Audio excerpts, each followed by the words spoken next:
Welcome back, friends. You are listening to episode 112 of Outnumbered the Podcast. And today we are talking about how to make and keep friends as a mom. It is a tricky job, but one that we desperately need, especially when we're stuck at home with kids most days. We need friends to listen to us, to talk to us, to take us out for ice cream, and to generally boost up our morale. So today we're going to be giving you all our best tips.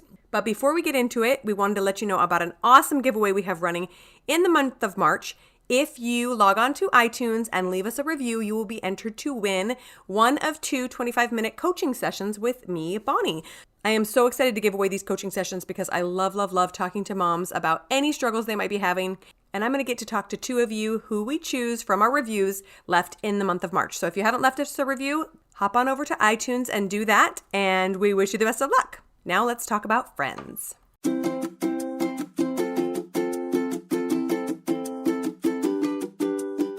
Hello and welcome to Outnumber the Podcast. I'm Bonnie. And I'm Audrey. We're experienced moms to a combined total of 18 children. Our mission is to help overwhelmed parents find peace in parenting and humor in the chaos. Come join us as we attempt uninterrupted conversation about parenting with joy and intention.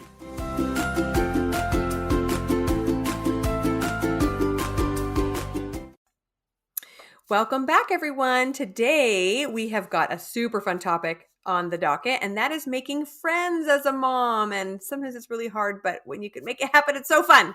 So we worry a lot about our kids' friends very often, especially as they get older. But what about us?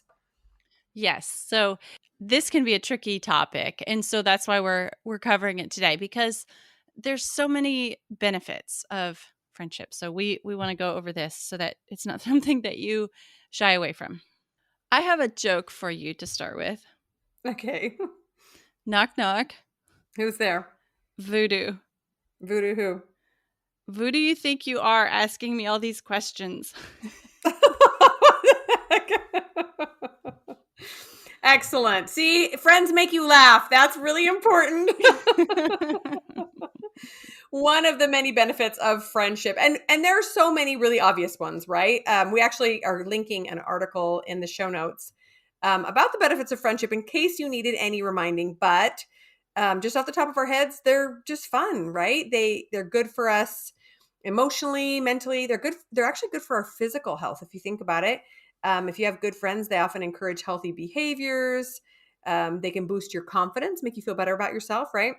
They help beat stress. They push you to improve. So many wonderful things that come from having friends. Yeah, we can probably all agree on the benefits. And maybe we don't want to talk as much about the obstacles to making and keeping friends as an adult, as a mom.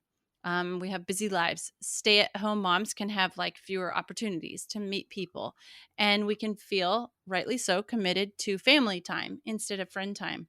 And then there's all the dynamics of two people with different personalities being friends. So we're going to take on a lot of these topics today.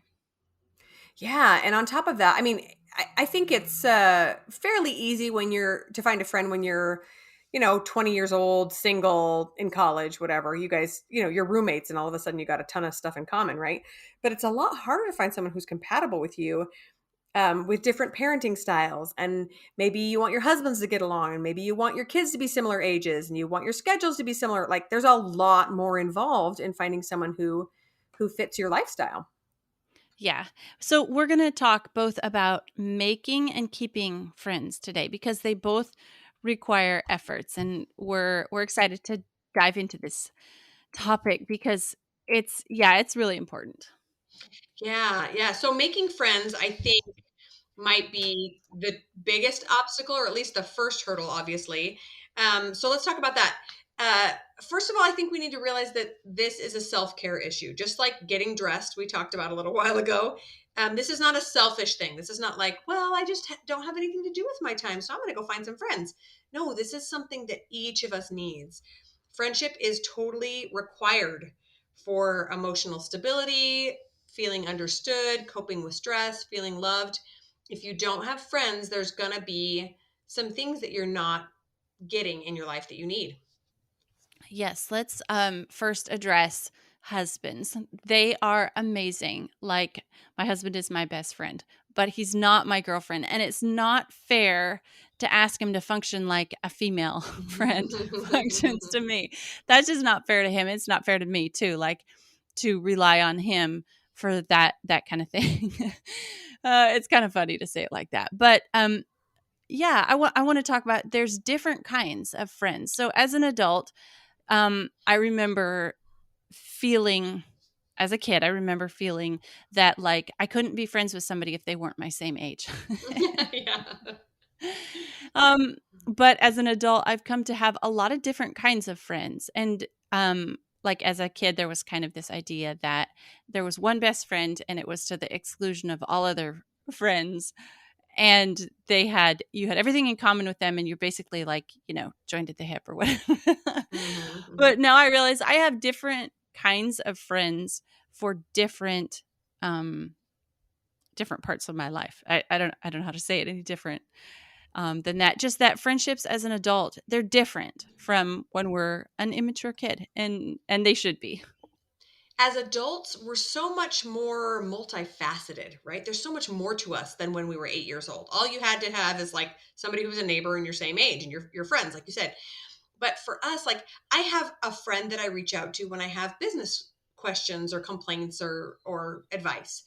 I have someone I reach out to when I want to talk about big family stuff. Oh, who's that? I have all these different people in my life who relate to different facets of my life, and I connect best with them when talking about specific things.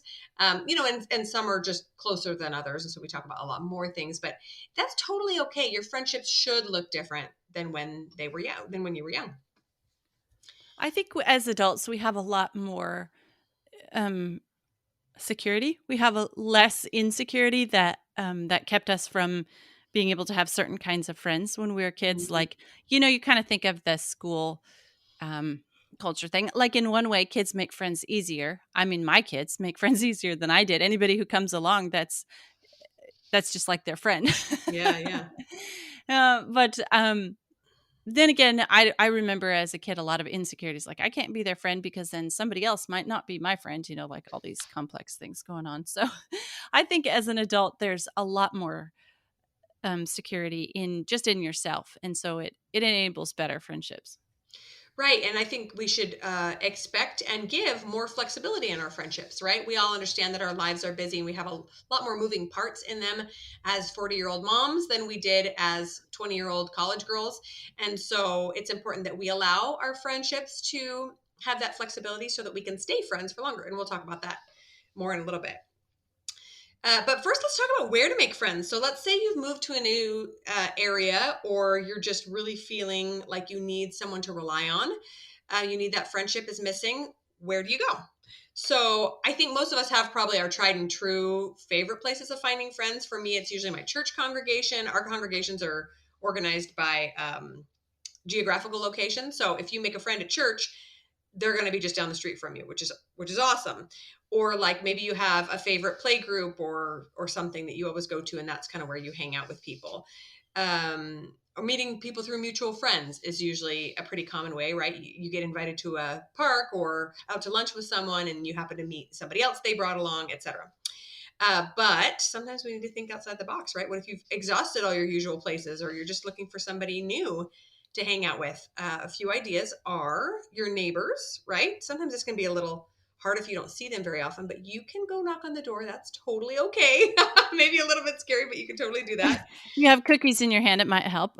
Totally. Bring the cookies and then you'll make friends quickly, especially if you've seen kids over there or you've noticed that that person maybe is your similar age. Yeah, go knock on the door and say, hey, just want to get to know you.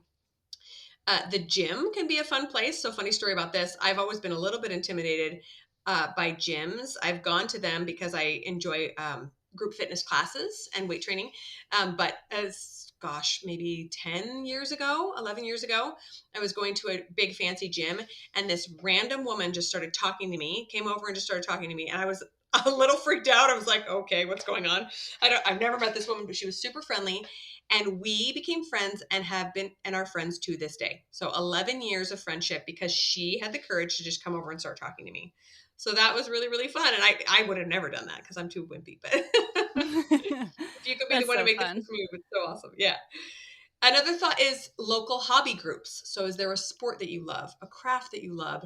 Are you looking for a book club or a Bible study? Anything that drives your interest, go find a group that meets about that and see if you can make a friend there.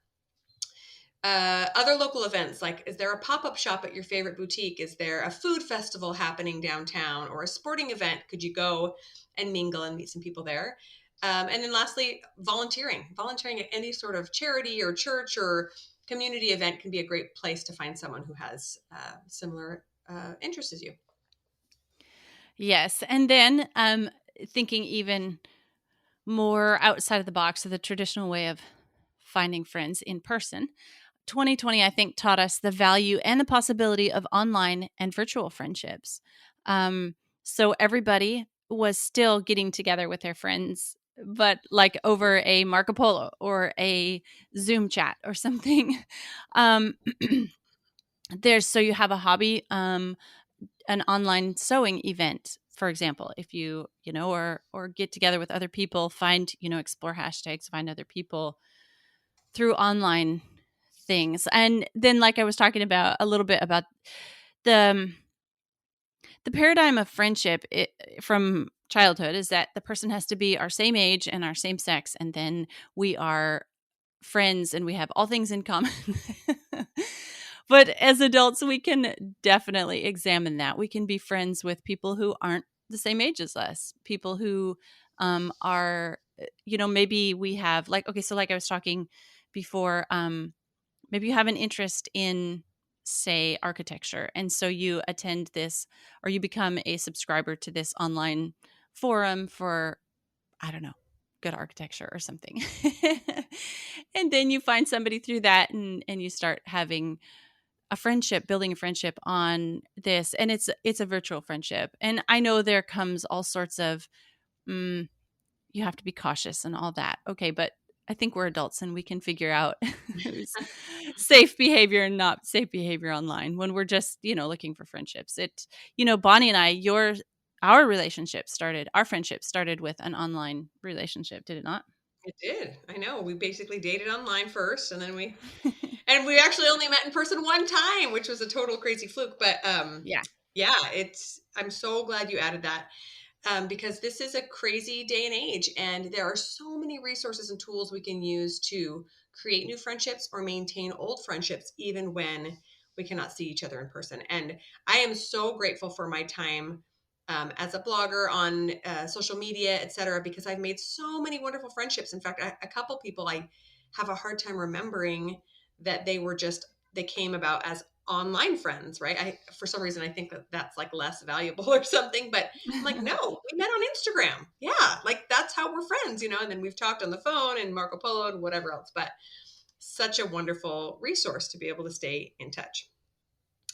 Okay, so now we have a couple of places we've talked about, but let's talk about the logistics of how exactly to make that leap into making a friend. We see somebody across the room and we're thinking, oh, she looks so cute and friendly. I'd love to be her friend. What next? What next? So we are creatures of habit, right? It can be really scary if that's not our natural disposition to go talk to a stranger, especially if we're feeling out of our comfort zone already. Like we're at a gym class, we're already feeling a little like we don't belong in or whatever.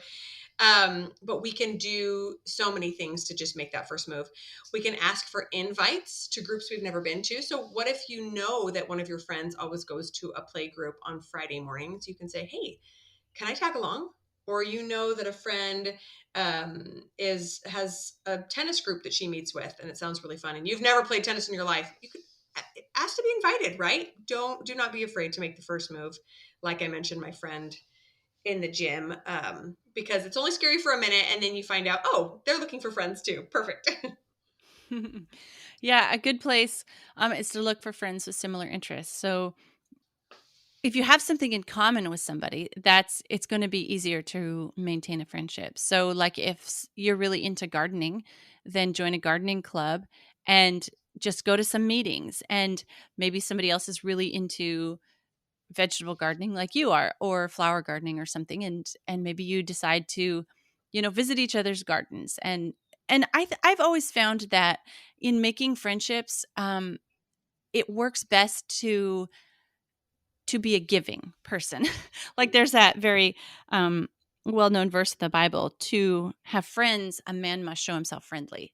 And there's a friend that sticks closer than a brother. I love that verse.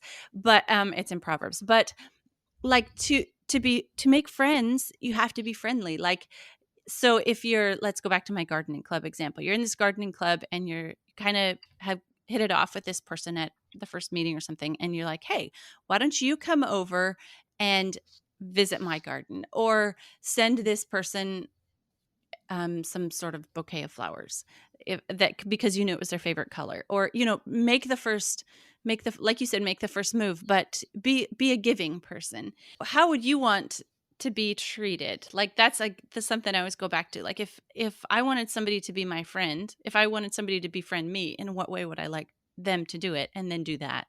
You like do that in reverse to them. Yeah, yeah. Yeah. So making time, you might think, oh, I just don't have time to go out and make friends. Well, if you make that becomes a non-issue if it's things you're already doing. So let's say you're already taking your kids to the library and you find you have an author you really like, and you bump into somebody in that section who's also checking out books from that author, and you're like, hey, okay, so you're already at the library, you already make a weekly library trip. Maybe you could coordinate it or something. If it's something you're already doing, it's easy enough to do that thing with somebody else. Yeah, I love that you mentioned that. That's a good segue into this next section of how to go from there, right? You've met the person, then what?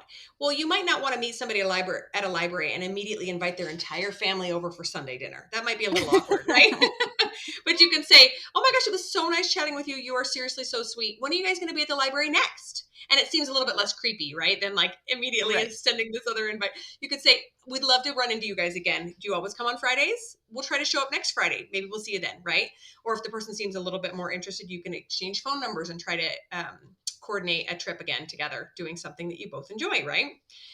A few other ideas for quote unquote dating a new friend, or like going from that first meetup to, actual friendship, are going out for coffee or a lunch date. Like we said, meeting at a library is very non-confrontational, not scary. Lots of people there. Or a park, especially if you're bringing kids along. You can just mention a phone call or texting. Hey, I'm always looking for somebody who wants to chat about, like you said, gardening or sewing or whatever. Do you want to exchange numbers? um, a double date, especially if you run into somebody with your husband along, or it happens to be somebody who knows him, etc. Double date's really fun. You can suggest some sort of physical activity together. Let's go for a run this week together, or a walk, or a gym class, etc. And then there's also the wonderful and amazing girls' night, right? Like, especially if you're meeting someone through a mutual friend. Oh my gosh, let's all get together and go out to dinner this weekend. Wouldn't that be so fun? And then that's a wonderful way to get to know people.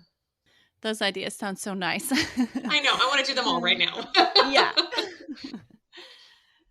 Okay, so let's move on and talk a little bit about keeping friends. So, first of all, here's your permission. It's okay if you make a new friend and you hang out a few times and you realize that this friendship isn't exactly going to work out.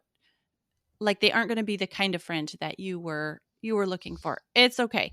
They can be your library friend, or they can be your coffee date friends, or they can be your I think as an adult, I mentioned earlier that I have different kinds of friends for different parts of my life. Like I definitely have friends that have kids, and then there's some people that I know that they have kids, but our parenting styles are so different that that's not something that we base our friendship on. Like when we get together with those people, we get together without our kids. Without kids. Yeah, totally. Uh-huh.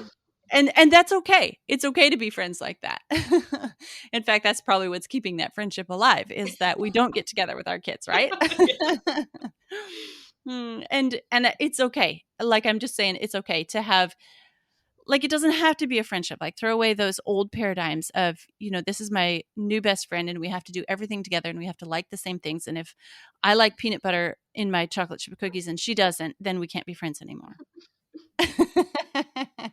Like that, we don't have to be friends like that anymore. We're not kids anymore. We can be adults, and we can like, I think that's one of the things I've really enjoyed as an adult is becoming friends with people who are a lot different than me in some ways, and they have things that are not common with me, and that kind of like enriches our friendship. Yes, I'm so glad you said that. It's funny. I actually have an in-law who I love to death, but we have almost nothing in common. We both like clothes. That's about it. And we love our so children. she's your so she's your shopping friend. Yes. So we go shopping together and we go out to lunch. We have wonderful conversations. But if we had met on the street, guaranteed we probably would have never hung out because on the surface, there's so little that we have in common as far as interests go. I like weird foods. She likes very simple food, silly stuff like that.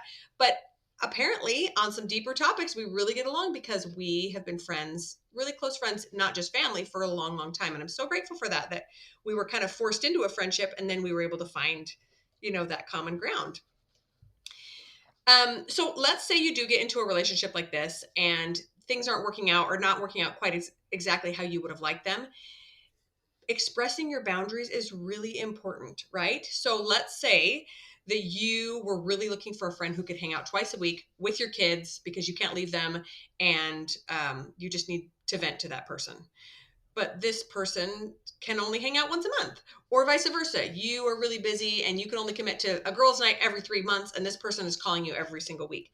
Just communicate that. That is totally okay. You can just say, oh my gosh, I love our conversations, but my life is really crazy. Can I call you on the last Friday of every month? Let's have our conversation then, or let's get away once a month, and you schedule that so that there's clear expectations and boundaries of what works for each of you. And again, like Audrey said, it's totally okay if that friendship is not the right time. You can still love each other and just not hang out as much as you thought you would. Yes, sometimes friendships get into uncomfortable areas, and it's okay to reassess and decide how important this friendship is to you. And if it's not working out, if it's not adding value to your life or theirs, then it's okay to let that go. Mhm. So some things that you might run into and have to work through with a friend, a friendship that you want to keep, want to hang on to, is miscommunication. Like you were talking about, just to have, clear boundaries, clear, make it clear what your ability is in the friendship or what you can offer to the friendship and what you can't. And then there will be less miscommunication that way. Um, I want to offer this, that if you're having difficulty with someone and it's a friendship you want to keep, look at yourself. And maybe Bonnie and I talk a lot about thought work and working on ourselves. And like Bonnie and I kind of really get into this, and really, it's really valuable for us to work on ourselves and improve ourselves as people. And I found that the more I work on myself, the better my other relationships become. So if you're having trouble with somebody, don't be afraid to work on yourself first. I'm just going to say that right out. And boundaries are awesome. Yes, definitely um realize what kind of boundaries you need and what kind of the and what kind of boundaries the other person needs in your friendship, and respect those. Um crossing over the line then into, you know, watch for unhealthy relationships and for when friendship becomes a one-way street, like you're doing all the giving and there's nothing coming back. Someone's the giver and someone's the taker. Like, I have backed out of friendships in my life, or just kind of let them die if I'm the 100% giver and nothing's come back the other way. And I can think of at least one friendship that probably caused to die by I was the one who was taking more from the friendship that I was giving, and it just kind of, like, the other person just kind of got tired of me, as they should have. And so those are all things that, like, challenges that you have to work through, um, when two people with different personalities and different lives and all that come together. And just there's certain relationships and friendships that are super important that you have to work on. Like, we have a whole series on marriage, and that friendship is super important, and we offer tons of advice for keeping that friendship alive. And then, like, maybe a friendship with a neighbor, like your next door neighbor, that is somebody you kind of need to have a friendship with. If you're enemies with your next door neighbor, like, your home starts to feel like an unsafe place, right? And so there's some relationships that are kind of more important, like you mentioned, in-laws or family, that those relationships are like they take more effort and they are required to take more effort because of other constraints that are put on them. So all these things are just thoughts about keeping friends and evaluating which friendships are important and need more work than others. Oh, so much good stuff. Yes, totally. I want to share just a quick little story um, about a sticky friend situation that I've thought a lot about in the years since it happened. I had a friend that I really loved. We got together a lot. We were both really young moms with just a couple little kids. And one time we had this little play date, and our kids really got into it over something. It was something so stupid and silly, and now I probably wouldn't have thought two thoughts about it. But at the time, she stood up for her kid, and I felt like it was my kid that got wronged. And so anyway, I let myself get my feelings hurt, and I let myself stew about it. And I am not a confrontational person. Like, I like to just let things roll over and move on, right? But I really felt like there was a miscommunication and that it was going to hurt the relationship if I didn't bring it up. So I mustered up all my courage, and I called her and I said, "Hey, I felt like things didn't go well today, and this is where I'm coming from, and I think this is where you were coming from. Am I right? Am I wrong? What do you think?" And we had this great conversation about it. And I, to this day, I think, what if I had just walked away? What if I had just thought, well, this relationship isn't going to work because she's not willing to listen to my side, and just been catty about it. But I knew that it was me that needed to, uh, you know, be the first one to say, hey, this is how I saw things go down, and I don't want it to put a rift in our relationship anyway. So I have since really recommitted to being a person that fixes problems instead of just ignoring them, because it has made our relationship so much healthier. Okay. We realize that life changes really rapidly as a mom, right? Like, you think one day you're thinking, I will never stop changing diapers.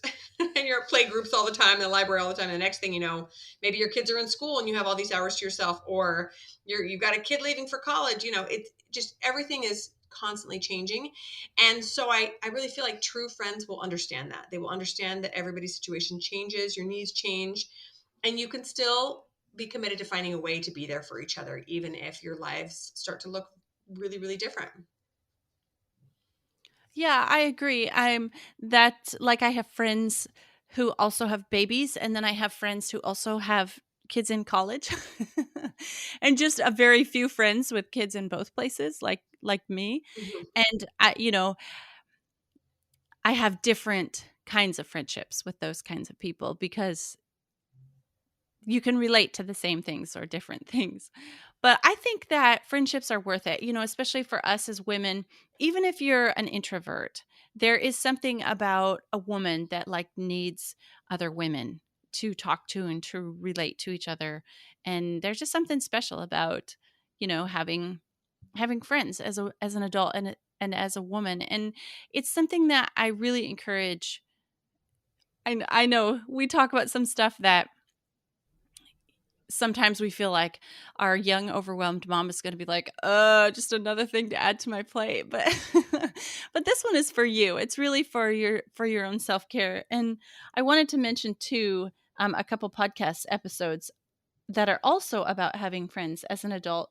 The Live Free Creative podcast, her episode number 3 was about making friends as an adult. And she had some really, really nice ideas in that. And then episode 80 was cultivating friendship. And that one was really, really good episode too. So definitely recommend listening to those 2 episodes as well as this one. Oh, yes. Thanks so much for sharing those. One final thought that I wanted to share is I just wanted to tell you guys about a group of friends of mine that I've had for many, many years and have been able to cultivate, because I think it's really fun to hear other people's experiences for keeping friendships alive. So this is a group of friends of mine that I had in college. Most of these girls I was on the same floor with in our dorms in 1998. So it's been a hot second since we first met. And like I said, back then, you're 18 years old. It's really easy to become friends and have things in common. But over the years, we actually roomed together later on as well. And then all of a sudden we get married or leave college, and we're all across the country. And we would email every now and again, and really wish that we could see each other more often. And then one year a friend got an idea that we should do these girls' weekends together. And it took some finagling. I mean, this was when some of us were having infant twins and some of us had husbands in medical school and some of us lived way far away from other ones, but we made it work. And for the last, 11 years, we have been meeting up on these little girls' trips, usually about once every 18 months, because that's about as much as we can swing with little kids. And it has been the most wonderful friendship dynamic in my life, because they know me from every season of my life, since I became a brand new adult. And it's been work. It's cost money. It's taken time. It's required sacrifices, but there's 6 of us. And every time we get together or talk on Marco Polo or email or whatever, I just feel this wonderful sense of being loved and understood. And they give me all those benefits we talked about earlier on. So I just had to share that, because I think that if there's a will, there's a way. If you want to create and maintain and cultivate a beautiful friendship, you can. You just have to get a little creative. Yeah, I have a little similar group. It's kind of a group of us families that got together, and we all homeschooled, and most of us had more than 4 or kids, and we would get together once a year and kind of have a little gathering. Actually, it was a big gathering because all of us had a lot of kids, but all of our families get together and once a year, and we just talk about homeschooling and talk about big families, and it was kind of family friendship thing going on, and that also was very treasured, very valued. We did that for about 8 years, and then COVID hit and stuff. So maybe someday again. But that was a very, very neat family friendship. Like our whole families were friends, and that was added an extra element of specialness to the friendship. Oh, that's so beautiful. Thanks for sharing that. So we hope some of these tips help you guys out. Go out, make some friends, keep them, get all those benefits that you need, all that emotional support. And we'll talk to you guys next week. Thanks so much for tuning in. Did you know you can help the podcast in several ways? First up, we're on Patreon, and there are 3 different levels to support us there. Just head to patreon.com/outnumbered. Next up, if you enjoyed this episode, please leave us a written review on iTunes. It helps other parents find the podcast and receive the help you're enjoying. And finally, you can follow us on Instagram at Outnumbered the Podcast. We're always having fun over there, too. As usual, if you have any questions or ideas for future episodes, you can reach us at outnumberedthepodcast@gmail.com. Thanks for all your support. We'll talk to you next week.